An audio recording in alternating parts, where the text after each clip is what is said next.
Golden Radio Hour. Petri Wine brings you Basil Rathbone and Nigel Bruce in the new adventures of Sherlock Holmes.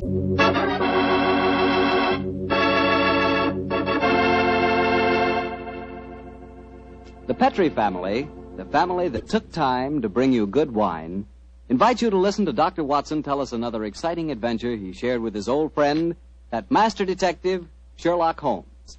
And as for me, well, I'd like to tell you the easiest way I know to get the reputation of being the perfect host. Next time friends come over for dinner, before you sit down to the table, serve glasses of Petri California Sherry. Petri Sherry is the best beginning a good meal ever had. I say Petri Sherry because Petri Sherry is extraordinary sherry. You can tell by looking at it. Hold it to the light. Notice how clear it is. Notice its beautiful, deep amber color. And you can tell Petri Sherry is unusual from just a whiff of its fragrance. And, of course, in the last analysis, you can tell just how fine a wine Petri Sherry is by tasting it. That's the best test of all. And that's where you'll get the most pleasant surprise, because Petri Sherry really tastes wonderful. A flavor right from the heart of the grape. So serve Petri Sherry to your family and your friends, and serve it proudly, because the name Petri is the proudest name in the history of American wines. And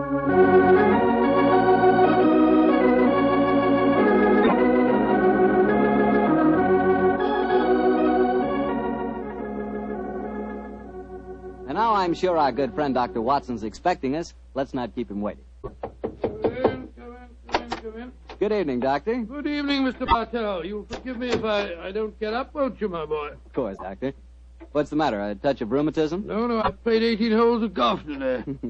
I hope that when I'm your age, Doctor, I can be half as sprightly. Oh, it's nice of you, but if you don't mind, we won't discuss the question of my age. So draw up your chair, make yourself comfortable. I'll get on with tonight's new Sherlock Holmes adventure. Well, from the hint you gave us last week, it sounded like quite a spooky story. It was, Mr. Bartell. It certainly was. Towards the end of November in the year 1895, a dense yellow fog had settled down over London. For 4 or 5 days, it was impossible from our rooms in Baker Street to see the outline of the houses opposite. A real London pea souper, huh, Doctor? Yes, my boy, and it became most depressing. The first day, Holmes had spent in cross-indexing his huge book of criminal references. The second and third had been patiently occupied with a subject which he had recently made his hobby, the music of the Middle Ages. But when on the fourth day, on pushing back our chairs after breakfast, we saw the greasy, heavy brown swirl still drifting past us and condensing in oily drops upon the window panes, Sherlock Holmes' impatient and active nature could endure this drab existence no longer. He paced restlessly about our sitting room, chafing against the inaction. After several minutes of these perambulations, he turned to me and spoke. Anything of interest in the paper, Watson? There's news of a revolution, a possible war, and of an impending change in the government. Nothing to interest you, though. No crimes of any importance. The London criminal is certainly a dull and unenterprising fellow these days. Look out of the window, Watson. See how the figures loom up, are dimly seen and then blend once more into the foggy depths. What a day for a thief or a murderer. He could roam London as the tiger does the jungle, unseen until he pounces, and then evident only to his victim. That's a cheerful thought, I must say. Hello. I wonder who that is. Probably a visitor for Mrs. Hudson, or perhaps the local plumber has finally condescended to pay some attention to the faulty gas jet in our hallway. I don't think you're right on either count. I can hear Mrs. Hudson's footsteps on the stairs. Come in. Come in. Yes, Mrs. Hudson, what is it? Oh, excuse me, Mr. Holmes, but there's a gentleman to see you. Says it's most important, and he asked me to give you this card. Oh, thank you. Oh, Mortimer Harley, eh? Show him up, please, Mrs. Hudson. Very good. Mortimer Harley, and who's he? I've not had the pleasure of meeting him personally, but I'm quite familiar with his scientific reputation. Scientific? In what does he specialize? Oh, I suppose one might refer to him as one of the greatest authorities on all matters connected with the occult. You mean the fellow dabbles in supernatural stuff and all that sort of thing? I mean, my dear Watson, that Mortimer Harley is an extremely intelligent man with a thoroughly comprehensive and scholarly knowledge of his field and an intense belief in the existence of the supernatural force. Here he is to speak for himself. Oh, come in, Harley. Thank you, Mrs. Hudson. You're Mr. Sherlock Holmes? Yes, sir. This is my colleague, Dr. Watson. How do you do, Mr. Holly? How do you do, Doctor? Won't you sit down, sir? Thank you. Well, you fellas are probably wondering who I am and what's brought me here. Well, we're not wondering who you are, Mr. Holly. My friend Holmes was just telling me of your scientific eminence. I'm flattered that you know of me, Holmes. Just the same, you're wondering why I'm here. Naturally, sir. Well, since you know I'm a student of the occult, I'll get right down to my problem. Mr. Holmes, have you ever heard of the Headless Monk of Trenis Chapel? Oh, yes, indeed, Mr. Holly. An apparition to be counted among our more intangible national treasures, I should say. I'm sorry to appear stupid, but I have never heard of the Headless Monk of whatever it is, Chapel. Well, then, let me tell you about it, Doctor. Yes, I wish you would. Trenis Manor in Cornwall was once an abbey. It was expropriated during the reign of Henry VIII, and several of the monks were killed in some of the minor difficulties attendant on such an act. But one of the murdered monks, a certain Brother Hugh, the chapel organist, was persistent. He still haunts the chapel today. He still plays the organ, and since he was beheaded, he always appears headless. It's a charming little legend, Mr. Harley, but you don't expect us to believe it's anything but a legend, surely. Ah, skeptic, eh? How about you, Mr. Holmes? I'm extremely curious to know why you come to see me, Mr. Holly. I'll tell you why. I have a rare opportunity to investigate the phenomena. You see, the son of an old friend of mine, a young fellow by the name of Leonard Miles, is secretary to the owner of Trenis Manor. He asked me to stay there, and I find the invitation irresistible, particularly since the phenomena have curiously increased of late, Mr. Holmes, almost as though some more mortal agency were motivating them. Oh. Now I see why you've come to me, Mr. Holly. I knew you would, Holmes. You see, I'm like my good friend and fellow investigator, Carnacki. I believe in being prepared to meet phenomena on either the natural or the supernatural plane.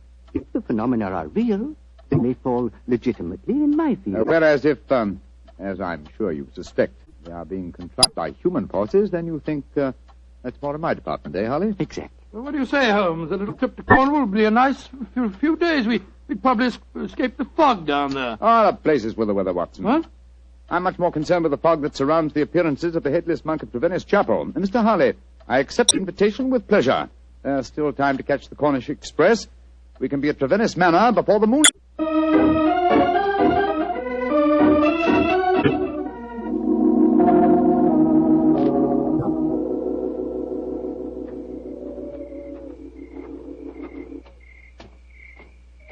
Hello?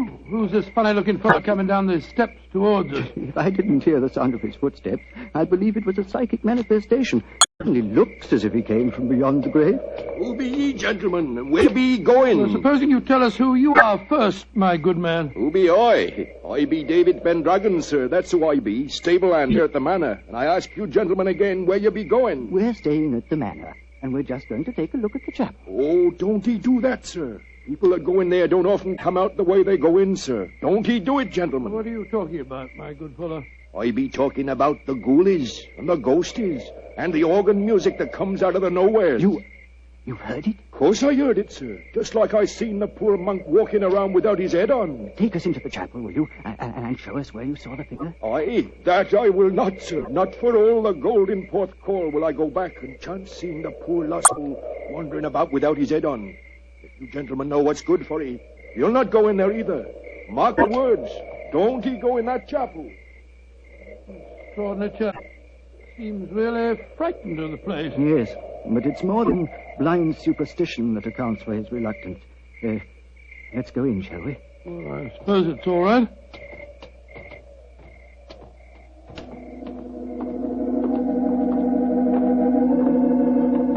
Great Scott! Listen to that. The organ. The ghost's playing it. We're extremely fortunate. A psychic manifestation as soon as we enter. Remarkable. Psychic manifestation. Rubbish. Look who's sitting at the keyboard. It's Holmes. Holmes! What's the matter, Watson? What's the matter? You frightened us to death, didn't you, Holly? Well, speaking for myself, Doctor, it disappointed me. I thought it was a genuine phenomenon. What do you think you're doing, Holmes? I thought you were still behind us. I'm sorry if I frightened you, Watson. I was curious about this organ. I slipped in by the side door ahead of you and tested the instrument. It's in astonishingly good condition for a disused chapel, don't you think, Harley? Yes, I do, Holmes. One might reasonably presume that someone tends it with great care. In fact, I would go further and say... Who What are you doing in here? We are guests at the Manor House, and we decided to pay a visit to the chapel before we paid our respects to our host. Oh. My father is your host. I'm Dorothy Brownlee. How do you do, Dorothy? My name is Holmes, and these gentlemen are Dr. Watson and Mr. Harley. How do you do, Dr. Watson? Mr. Harley. I heard the organ music, and I was terribly frightened. You've heard of the legend, I suppose. You mean about the headless monk and the ghostly organ and music, Miss Brownlee? Yes, Doctor. And it's more than a legend, I assure you. That's why I rushed over here as soon as I heard it. It must have frightened all the servants within hearing distance. Why were you playing the organ? I was curious to see whether it was in good repair. Obviously it is, Mr. Holmes. Well, my father and his secretary, Mr. Miles, are expecting you, I know. Let's walk over to the house, shall we? I'm sure you've seen enough of the chapel for tonight.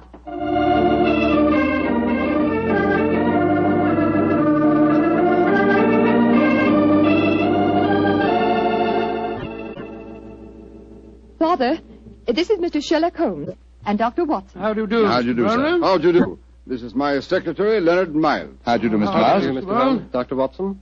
I'm afraid Mr. Brownlee is rather angry with me. I hadn't told him that you were an expert on psychic phenomena, Mr. Harley. Well, I fail to see why the knowledge of that fact should make you angry, Mr. Brownlee. I don't want you ferreting about into this so-called ghost business.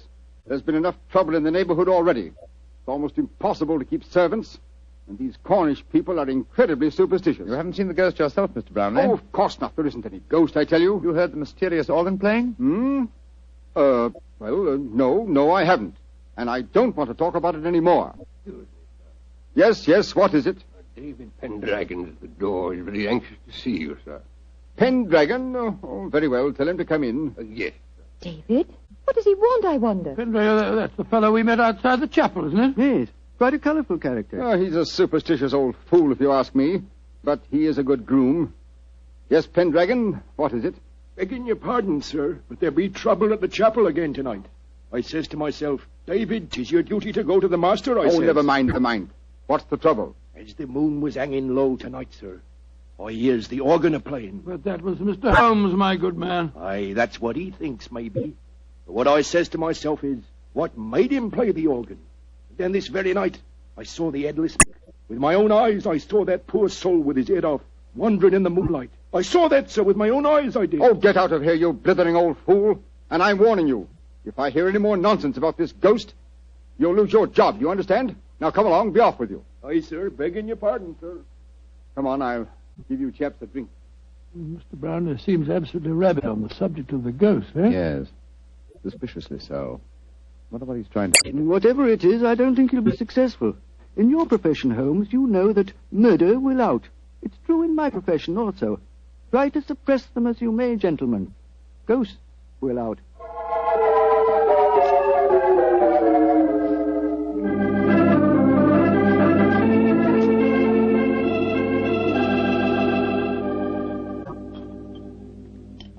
Well, Holmes, this place may be haunted, but I swear that I never spent a better night anywhere. Good morning, Mr. Harley. Good morning. Good morning, sir. Good morning. I'm glad to see I'm not the only late riser. Oh, were you up late, too, sir? Yes, I was, Doctor. I decided to ignore the veiled threats of Mr. Brownlee, and so I did a little investigating in the chapel. Do you mind passing the teapot? And what were the results of your investigations, Mr. Harley? Well, there was no psychic manifestation, you understand, but I'm sure of one thing. That chapel is evil. Evil to the hearts of its stones. And I'll swear that evil does not stem from the hapless monk who was murdered there. You confirm certain suspicions aroused by my own investigations last night. There is evil here, Mr. Harley, and I think I know its nature. Unless I mistake every sign and reaction, someone has been initiating the local peasantry to the evils of the Black Mass. Mass? Good Lord, what a shocking thought. My own sensations last night confirm your theory, Holmes. There is a coven here, I swear it, hiding its own obscene practices under cover of the haunting. Well, that sounds quite feasible. After all, the people are so superstitious that they'd keep as far away as possible from the chapel when they heard the organ playing. This problem falls into both our fields, Harley. The practice of black magic is a criminal offense. Perhaps it's just as well the old laws against witchcraft are still in force. I imagine, Mr. Harley, that you have your own methods of combating such forces as we're up against. Oh, yes, Holmes. Oh, mine are not connected with the legal aspect of the case, of course. May I ask what you plan to do, sir? Well, I have several rather elaborate preparations to make, Doctor. It'll take me most of the day, I'm afraid. However, I shall explain them to you all after dinner tonight.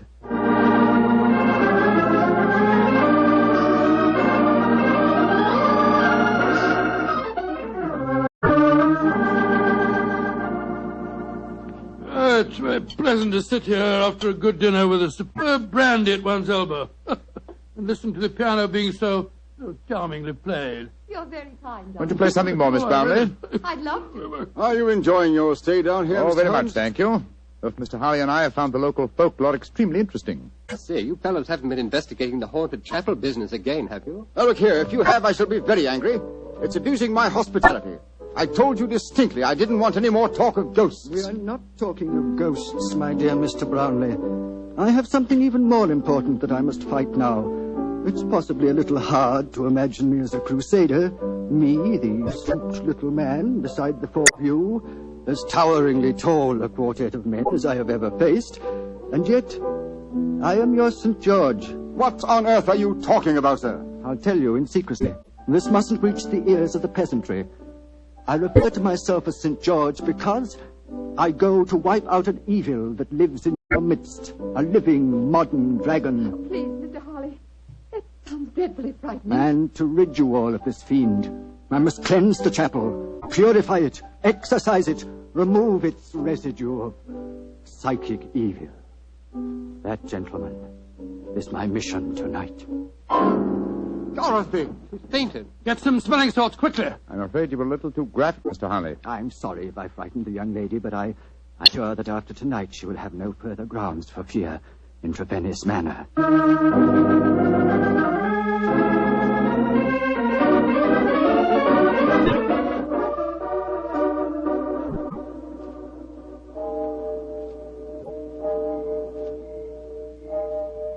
Holmes, Yes, old chap? did you hear anything? Nothing but the owls and the clock striking midnight. I'm getting all jumpy. What do you suppose Harley's up to? I can imagine his procedure. Midnight, the crucial hour, I suppose, in his endeavors.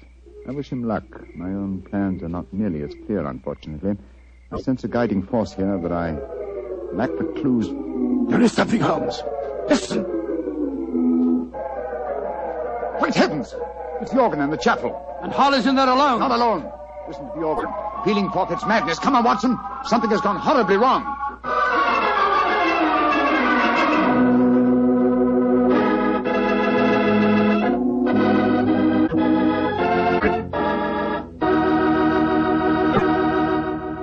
You'll hear the rest of Dr. Watson's story in just a second. You know, a moment ago I told you how much I thought you'd like Petri California Sherry, but I didn't tell you that Petri Sherry is the all-round, all-American wine. You can not only serve Petri Sherry before dinner, it's good after dinner, too. And, of course, later evening when you're listening to the radio with some friends, a glass of Petri Sherry is just the thing. And say, Petri makes two kinds of sherry, the regular and Petri Pale Dry. To make sure you get the one that you like best, do what I do. Don't buy one, buy two. But remember, always buy Petri. Dr. Watson, that was a heck of a place to break off your story. Then let us continue it as speedily as possible, my boy.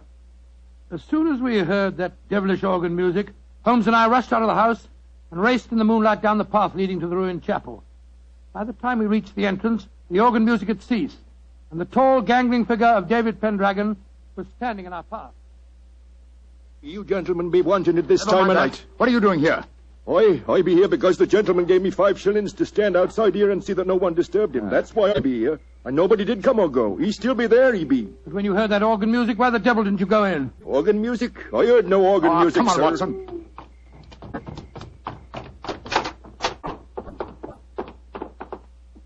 Great heavens. Look at him. We're too late. Poor devil. A knife through his heart. It's obvious who did it. That fellow Pendragon. I'll go and grab him before he gets away. Watson. He's not our man.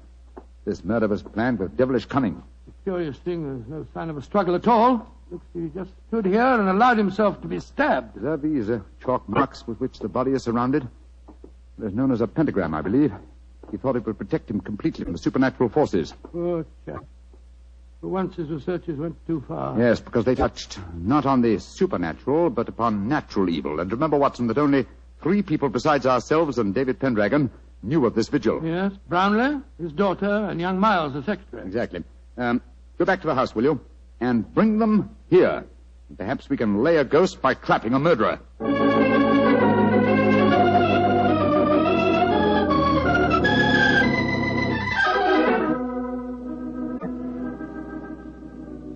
And that's all I know, Mr. Holmes. Well, you've not established much so far, Holmes.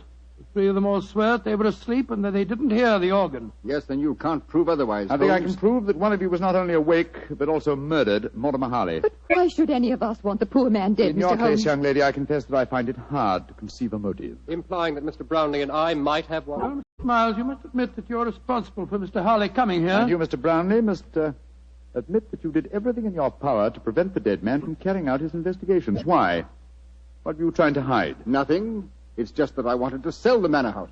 All this talk about ghosts was giving the place a bad name. And if it had gone on, I'd never have disposed of the property. Well, speculation can get us nowhere. Let's get down to facts. Is there any other entrance to this chapel besides the two doors? None. Oh, there was an old smuggler's cave which came out near the organ loft, but Father had it bricked up some years ago. I had to. The tourists kept crawling in. Go and examine it, will you, Watson, old chap? All right, you are, Holmes. If you don't mind my saying so, Mr. Holmes, it seems obvious who did this murder. You told us David Pendragon admitted that no one went in or out as he stood guard. He must have himself. Oh, the man's half-witted. And superstitious. He might have killed Mr. Harley because he was attempting to interfere with a ghost. And then played the organ to celebrate the occasion? I think you overestimate David Pendragon's capabilities, Miss Brownlee. Mr. Miles. Yes, Mr. Holmes. Pendragon is waiting outside. Would you be kind enough to ask him to come here for a moment, please? Certainly.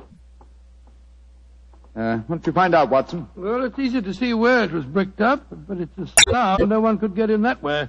But if no one came in or out, who else could have killed Harley except Pendragon? The ghost, or rather the person disguised as a ghost. The dead man expected a psychic manifestation. When he saw the supposed ghost coming towards him, he offered no resistance. He believed that the magical pentagram would protect him. Ah, there you are, David. Aye, here I be, sir. But I don't know nothing more than what I told thee. No, don't be frightened, Pendragon. All we want is the truth. That's what I told thee, sir. And tell us a little more, will you?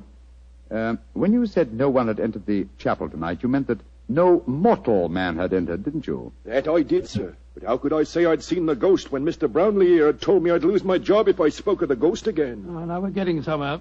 So you did see the ghost? That I did, sir. The poor soul walking through the moonlight with no head on his body. You saw it quite clearly? Just as clearly as I sees you now, sir. How tall was he? He was... Would you mind standing against the wall, sir? Yes, of course. He was as tall as... Well, his shoulders come to just where your shoulders come now, sir. A tall man, then. So we narrow it down to either you, Mr. Brownlee, or you, Mr. Miles. But this is utterly ridiculous. Of course it is. On the contrary, gentlemen, the case is solved. Which one of them was it, Holmes? Neither. Remember that the ghost is headless. That means that the impostor must have built up fake shoulders covering the head. On either of these men, it would have brought their shoulders to the level of my head. Great Scott, it was... Bravo, Mr. Holmes. I didn't think you'd catch me. Dorothy! No, I don't believe Miss it. Brownlee, I must warn you that... Keep back. Don't any of you come near me. As you see, I have a revolver. Dorothy, for heaven's sake! Don't speak to me of heaven. You thought I was a sweet little girl, didn't you, Father? You didn't know your dear, demure daughter could murder a man, did you? Why did you kill Mortimer Harley? Because he was a meddler. For months I've been practicing black magic here. For months I've been building up the legend of the headless monk and the organ music. It made me so wonderfully alone, so gloriously free to practice the rites. And then he came here. I let him live that first night because I thought he was a fool. But on the second, when he said he was going to exorcise this chapel, to purify it, as he said, he signed his death warrant. If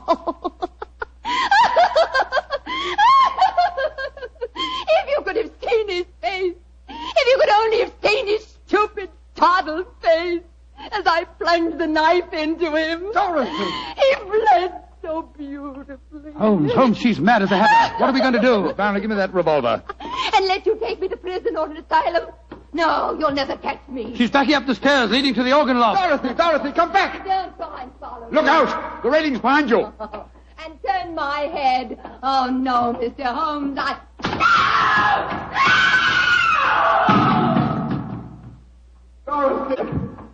Dorothy! My poor little girl. Mr. Brownlee, the powers of evil are frightening. Your daughter had killed one man and might have killed more. She was insane. Hopelessly insane.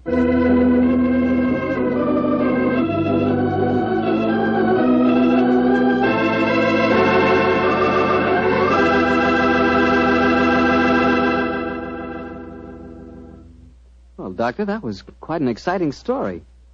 I wish I could play the organ and write music for it.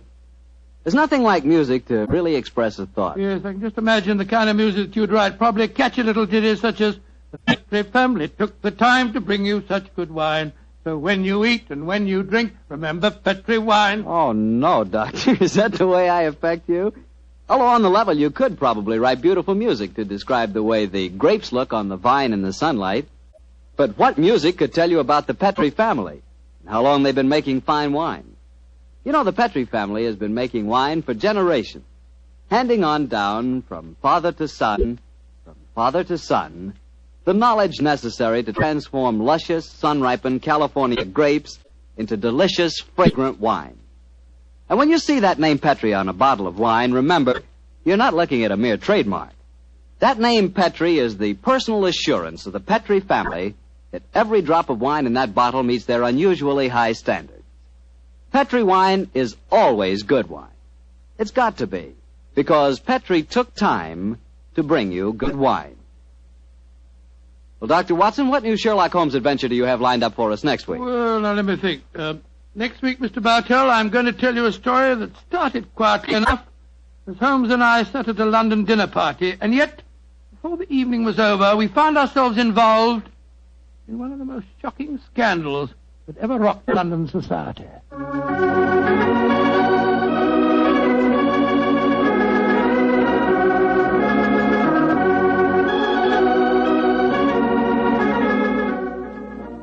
Tonight's Sherlock Holmes adventure was written by Dennis Green and Anthony Boucher and was suggested by an incident in Sir Arthur Conan Doyle's story, The Adventure of the Devil's Foot. Music is by Dean Fossler. Mr. Rathbone appears through the courtesy of Metro-Goldwyn-Mayer, and Mr. Bruce through the courtesy of Universal Pictures, where they are now starring in the Sherlock Holmes series.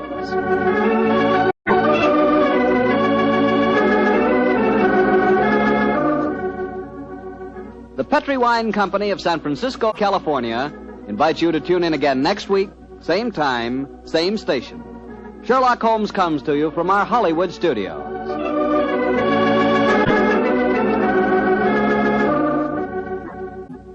This is Harry Bartell saying good night for the Petri family. This is the Mutual Broadcasting System.